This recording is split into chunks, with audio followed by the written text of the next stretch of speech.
নমস্কার বন্ধুরা, আপনারা দেখছেন সরকারি সংবাদ ইউটিউব চ্যানেল।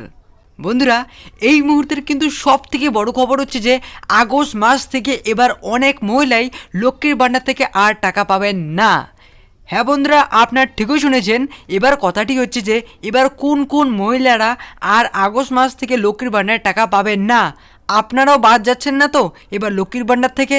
তা জানতে কিন্তু অবশ্যই বন্ধুরা ভিডিওটি শেষ অবধি দেখবেন। হ্যাঁ বন্ধুরা, আজকের এই ভিডিওর মাধ্যমে আমরা জানতে চলেছি যে আগস্ট মাস থেকে লক্ষ্মীর ভাণ্ডার থেকে কোন কোন মহিলারা বাদ যাচ্ছে আর কেনই বা বাদ যাচ্ছে, বাদ যাওয়ার কারণ কি, তারা আর কেন টাকা পাবেন না, আর তারা কি করলে লক্ষ্মীর ভাণ্ডার থেকে তারা আবার টাকা পাওয়া শুরু করবে, এই সবাই কিন্তু আজকের ভিডিওতে আমি আপনাদের বিস্তারিতভাবে জানিয়ে দেবো। তো বন্ধুরা অবশ্যই ভিডিওটি শেষ অবধি দেখবেন। তো আসুন বন্ধুরা, এবার আমরা দেরি না করে দেখে নিচ্ছি যে এই আগস্ট মাস থেকে বাংলার কোন কোন মহিলারা লক্ষ্মীর ভাণ্ডার থেকে বাতিল হয়ে যাচ্ছে।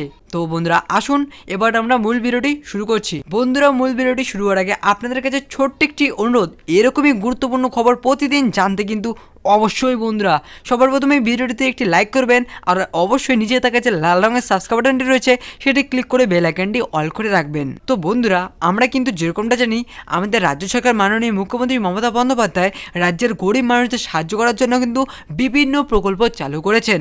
যেমন বন্ধুরা কন্যাশ্রী থেকে শুরু করে যুবশ্রী, লক্ষ্মীর ভাণ্ডার প্রকল্প, সেবাসখী প্রকল্প। আর বন্ধুরা, মমতা সরকারের সমস্ত প্রকল্পগুলির মধ্যে কিন্তু সব থেকে বড় প্রকল্পটি হচ্ছে আমাদের লক্ষ্মীর ভাণ্ডার প্রকল্প। তার কারণ বন্ধুরা, এই লক্ষ্মীর ভাণ্ডার প্রকল্পের মাধ্যমে কিন্তু রাজ্যের সমস্ত মহিলারা প্রতি মাসে 500 থেকে 1000 টাকা পেয়ে থাকে। আর বন্ধুরা, এই লক্ষ্মীর ভাণ্ডার থেকেই এবার আগস্ট মাস থেকে অনেক মহিলারাই বাদ যাচ্ছে।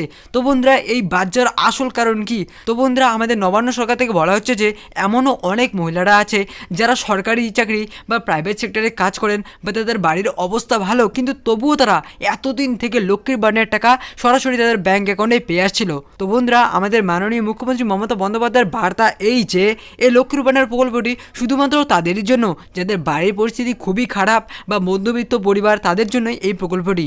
আর বন্ধুরা, যাদের বাড়ির অবস্থা ভালো কিন্তু তবুও তারা লক্ষ্মীর ভাণ্ডার থেকে টাকা পেয়েছিল, তারা আগস্ট মাস থেকে আর টাকা পাবেন না।